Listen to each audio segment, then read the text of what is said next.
the meaning of savings is now different. Today, it now refers to balances of any released appropriations which have not been obligated as a result of any of the following: A, completion, final discontinuance, abandonment of a program, or B, implementation of measures resulting in improved systems and efficiencies, etc. So today, in other words, hindi na siya kinocompute for all. Yun na ngayon ang practice ng DBM. So if there is a number that you have in mind, for example, do you wish to know unutilized appropriations for the entire government? Is that what you wish to know? Madam Speaker, parang di naman po nagbabago yung definition ng overall savings. Yung savings naman talaga is, as you said, yun ang definition ng savings natin. At kaya nire-reflect yun kasi ito yung mga hindi nagagamit, like you said. And then nire-report kasi yun and it's being transferred to other agencies. Ang sa akin, I'm looking for a repertorial. They have to report it to us, just like before. For example, ang overall savings natin in 2020 is 3.5 billion. That's why it's also significant And then for all those savings, nakalagay dyan kung saan tinransfer sa bawat agency. Pag sinabi mo kasing savings, transfers from each agency, nata-transfer ang savings ng bawat isang ahensya, pupunta ngayon sa overall savings. And then yung overall savings, it's a transfer to.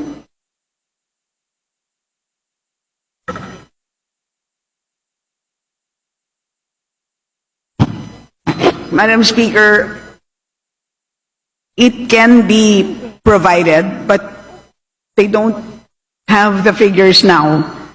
Madam Speaker, yun po yung point ko. Bakit nawawala yung report ng overall savings? Dapat nakikita po natin yon dito sa Kongreso kasi savings po yan na hindi na po alam ng Kongreso kung saan napupunta. And it's part of our obligation to know where these savings are. Saan nanggaling? Kasi that's where we see how efficient. Baka pwede pong isubmit sa atin today para makita po natin.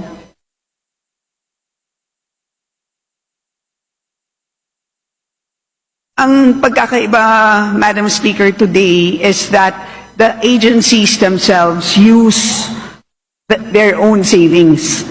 So, they can modify on their own. So, hindi katulad dati na nililipat sa ibang ahensya. And does this mean hindi siya nire-report sa... No, pero, yes. So, but as a result of that change in practice, kaya nagkaroon din sila ng ibang pagre-report. But tama po yung observation ninyo. And I think that is a very important point. Hindi naman dahil nag-iba ng practice ay nawala na sila ng responsibilidad na mag-report. So, because of that, they will submit the report on savings. They will provide the report as, okay, but henceforth, they will include you will include it in the BSF moving forward. But you will submit within the week to the Committee on Appropriations and we will copy furnish all members. Yes, please, Madam Speaker, kasi napaka-importante po na alam natin how efficiently they're using. Napakadaling mag-declare ng savings kung bibigyan natin ng blanket authority ang departments to use the savings and use it whenever they want or augment something without passing through Congress. E di i-bloat na lang palagi yung bidding, yung ABC. Tapos magdadive. You know, this is not acceptable, should not be acceptable to us. That's why we need those reports. Kaya sana po within the week, or sana nga within the day or hanggang tomorrow para naman po mapag-aralan, Madam Speaker. Anyway, my next question refers to, dito na ako sa, alam naman ni Madam Sponsor ito, yung tungkol sa earmark revenues. Madam Speaker, sa pagkakaintindi, can you define earmark revenues through you, Madam Speaker?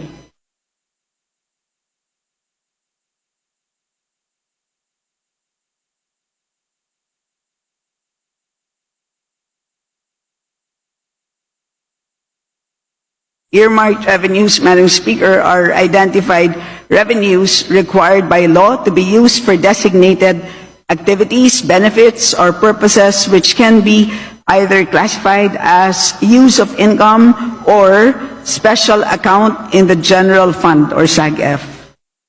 Nung pong nag-interpolate tayo, sinabi po sa akin that the cash isn't available because the cash is being used. Madam Speaker, Madam Sponsor, tama po ba na pwedeng gamitin ang earmark revenues ng national government wherever it pleases? Yun ang practice po ng natin. But let me explain. Madam Speaker, yung tanong ko po, hindi kung practice siya or hindi. Tama po ba na ginagamit natin ang earmarked revenues for other things other than specified in the law?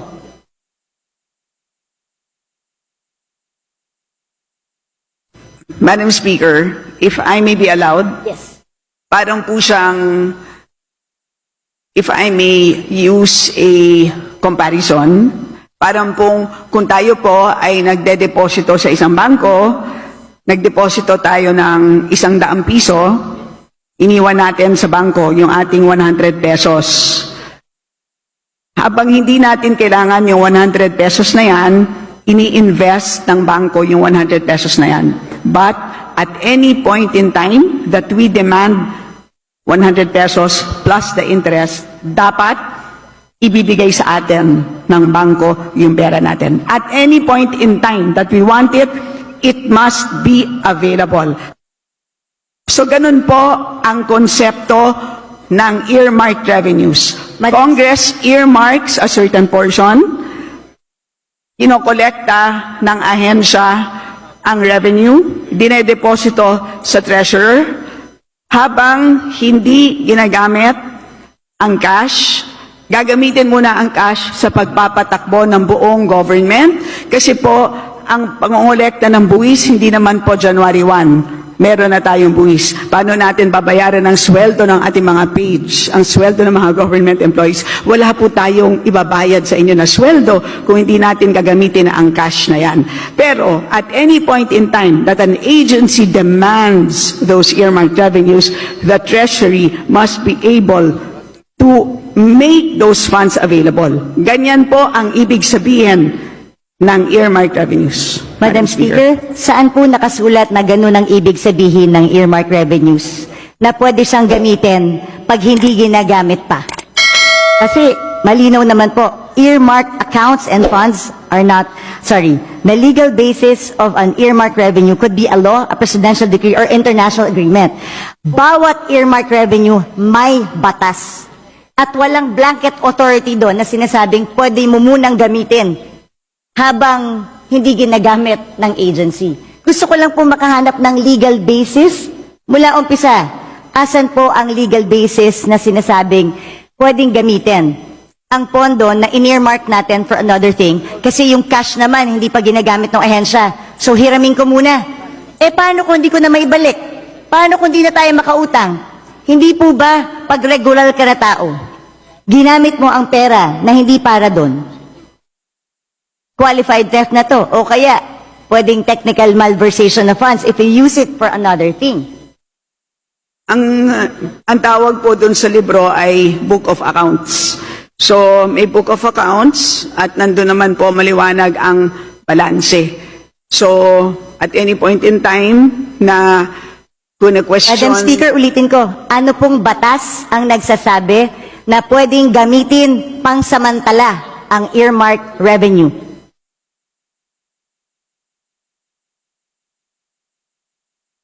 So, hindi po ginagamit ang revenue. Maliwanag po yun. Yung pera, Madam Speaker. Saan po sinasabing batas na yung cash na nakolekta ng isang collecting agency para sa isang bagay na naka-earmark? Kaya po tayo nagpasa ng batas sa Kongreso. Gusto ko itong SUF para lamang sa free wifi. O meron na siyang 24 billion na cash na nakadeposito. Pero sabi nga, yung cash na to nawawala na kasi ginagamit siya habang hindi pa ginagamit ng free wifi. Hindi ko po talaga masettle sa utak ko kung paano pwedeng, kung ano, yun lang naman tinatanong ko, ano po bang batas ang nagsasabi, yung cash na para sa free wifi, pwede munang hiramin ng national government para gastusin sa ibang bagay nang hindi nagpapaalam sa tamang or walang proper documentation. Madam Speaker, una sa lahat, napag-usapan na natin ito at maliwanag naman na at any point in time na kailangan na ng DICT ng additional funds para sa free wifi, they may request. Madam Speaker. Maliwanag po yun at katulad din doon Madam sa Speaker. fire trucks. So lahat po yun ay pwede. So yun ang sistema po ng paggamit ng accounts sa special accounts in the general fund. Ganun po ang sistema. Pero kung meron pong legal question ang ating kagalang-galang na B.H. Herrera, nandito naman po ang DOJ, judiciary, pwede po siyang magtanong ng legal opinion, ng opinion mula sa DOJ because that is really beyond us. Hindi po ako hindi po kami makakapagbigay ng isang legal opinion. Yun ay pwedeng hingin sa DOJ, Madam Speaker. Madam Speaker, Your Honor. we are the power of the purse here. Tayo po ang nagpasa ng batas. Yung pera na in-earmark natin, mahirap po na ginagamit, tapos pag kailangan na, sasabihin mo, pag kailangan na, nandyan. Paano kung wala? Hindi ba ganun yung mga estafa cases? Hindi ba ganun yung mga pyramiding scams? Na pagka umutang ka ng pera, for such a, di ba, tapos biglang pagkailangan na, hindi mo na makuha. Pwede mo i-demanda yung taong yun. Ang sinasabi mo kasi, at any given time, ang defense mo is at any given time, pwedeng hingin ng free wifi yung budget. Eh, paano kung walang pera ang gobyerno? Sa akin, hindi yung it's readily available. That's not the point. Ang punto dito, pwede bang gamitin para sa ibang bagay ang cash na inalat ng Kongreso para sa isang particular na bagay? Hindi po excuse yung sasabihin natin, available naman pag gusto ng ahensya eh. Anong difference ito dun sa DAP? Well, ang tawag po dito, Madam Speaker, ang tawag po dito ay cash management by the national government, and this is under Executive Order number 449. Yan po ang mandato ng ating National Treasury. So, kung meron pong legal question na gustong pang talakayin ang ating kagalang-galang na B.H. Herrera, ay pwede naman niyang itanong sa Supreme Court kung gusto niyang talakayin pa ito. But as far as we are concerned, at any point in time na hihingin ng ahensya, ang earmarked revenues na yan, dahil maliwanag po, mas maliwanag pa sa alas 8 ng umaga, ang balanse nila, ay demandable po yan. Madam Speaker, hindi nga po maliwanag sa tirik ng araw yung balanse. Alam mo yun. Hindi maliwanag kung magkano ang balanse ng mga earmarked revenues dahil natatraffic sa Bureau of Treasury. You and I both know that natatraffic ang kanilang balanse sa Bureau of Treasury because nagagamit ang pera tapos naghihintay ngayon ng balancing or reconciliation. Madam Speaker, this is not a legal question. It is also a management of cash question. Dahil at the end of the day, nangungutang nga tayo dahil kulang yung pera natin eh. So paano kung biglang may magandang programa ang isang departamento? Can we assure them that there's cash? So bigla tayong we earmark this certain, ini-earmark natin ito sa bawat use niya. Kasi gusto nating i-make sure that the money is there at lagi siyang pwedeng gamitin. Tandaan natin, if yung humihiram ng pera ang may control kung anong ibibigay niya, then magdadamot ako ngayon sa pagbibigay kasi ginagamit ko eh. So they have the control eh. If you have the control, diba? Kunwari ikaw ang may control ng pera, kung ano ang pwede mong gamitin at hindi. Tapos may humihinging ahensya sa'yo, Kung ginagamit mo yung pera, hindi ka magiging generous sa ahensya ibigay kahit mayroon silang tamang programa. Kasi you're making use of the cash available. Maganda lahat yan, Madam Speaker. But again, ang end balance halimbawa as of June 30, 728.785 billion pesos. So malaking amount of funds. Isipin na lang po natin kung lahat po ito ay binagsak natin ngayon, lahat sa mga ahensya, sa totoo lang po, mabibilaukan silang lahat. Hindi nila kayang ma-absorb lahat ito. So may ganun din na problema. So that is actually part of the mandate of our National Treasury, part of the mandate of the DBM. Kailangan nilang i-manage yan. So they cannot just flood all of these agencies with cash. So, yun po, that's how we understand the cash management mandate of these agencies, Madam Speaker. Madam Speaker, cash management does not mean gagastusin mo yung pera pag hindi ginagamit. There's a difference, Madam Speaker. I never said na i-flood natin ng agencies. I'm just simply saying, you cannot use the money that's particularly earmarked for a certain project na sinaad natin sa batas. Pero again, I did not say na i-flood natin sila. But I'm saying, tama po ba na ginagamit natin yung pera na sinet aside ng isang batas na hindi pwedeng gamitin? Malinaw po ang batas. Bawat section, andito po yan, makapal po yan eh. Ilan ang earmark revenues natin? Nakaspecify doon, nandun lang siya pwedeng gamitin. so Very again, specific. Alam ko po yung sinasabi niyong one fund concept. Do you know the history of one fund concept when it started, Madam Speaker, Madam Sponsor? what is the question? Yung one fund concept, because yan po yung sanina sinasabi niyo na ito yung cash management, may one fund concept, na yun ang sinasabi ng DOF na dun ginagamit. Kaya balikan natin yung history ng one fund concept. Ano ba ang pinanggalingan ng one fund concept, Madam Speaker, Madam Sponsor? Please enlighten the body, Madam Speaker. Galing po yun sa Presidential Decree Presidential Decree pa yon during the time of President Marcos. Na lahat ng dormant accounts, yung mga off-budget accounts, yung mga lying around funds, yun ang pinagsama-sama. Wala po dong nakasulat any mention of earmark revenues.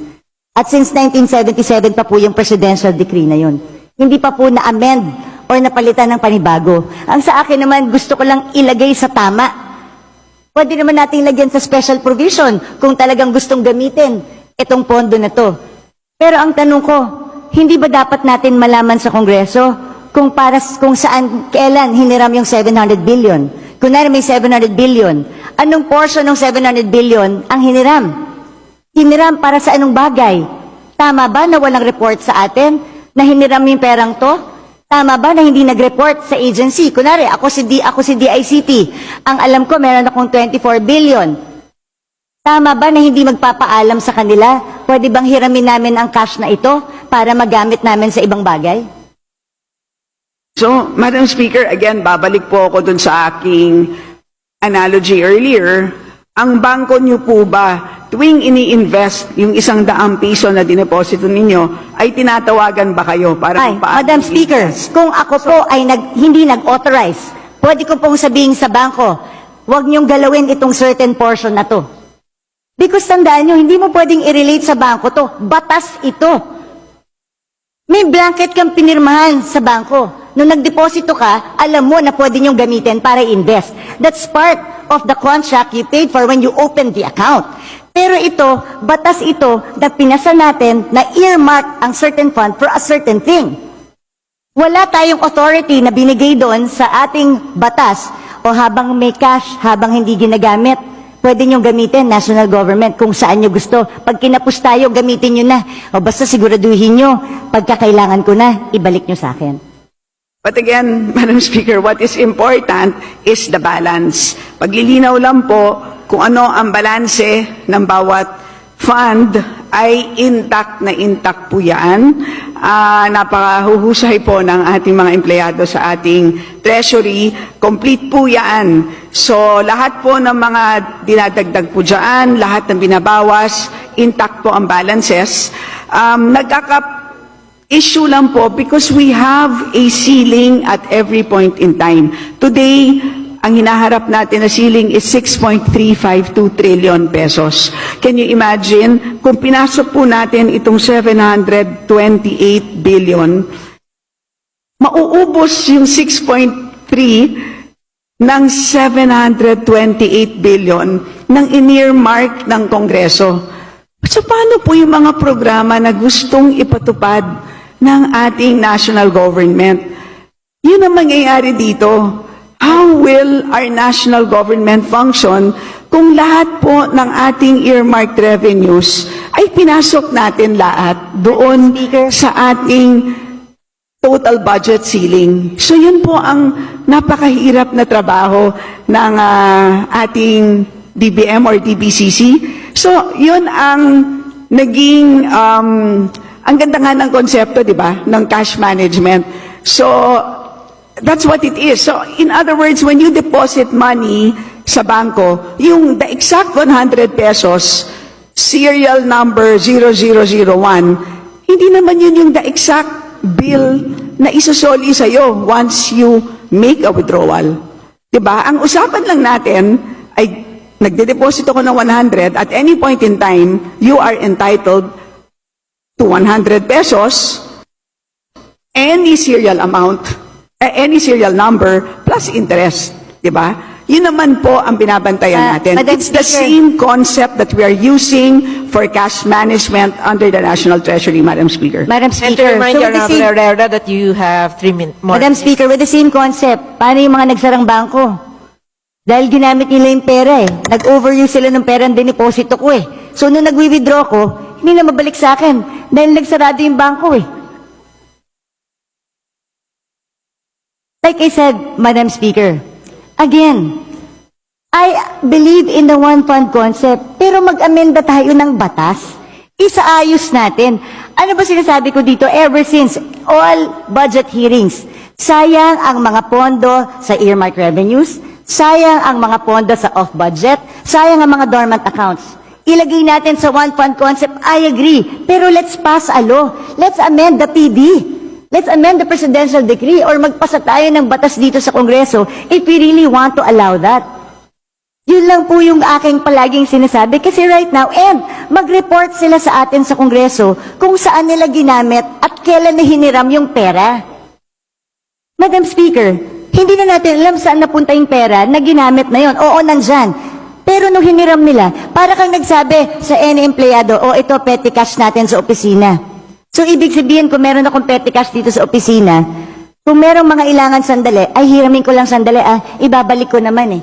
Pag nabuko mo yung empleyado mo, is it acceptable? Kung kunwari, nagbigay ka ng pera specific sa iyong staff, para dyan lang yan. Tapos hiniram ng staff mo, hiramin ko lang naman ibabalik ko rin Is that okay? Does it make it okay? Madam Speaker, it is not the same situation.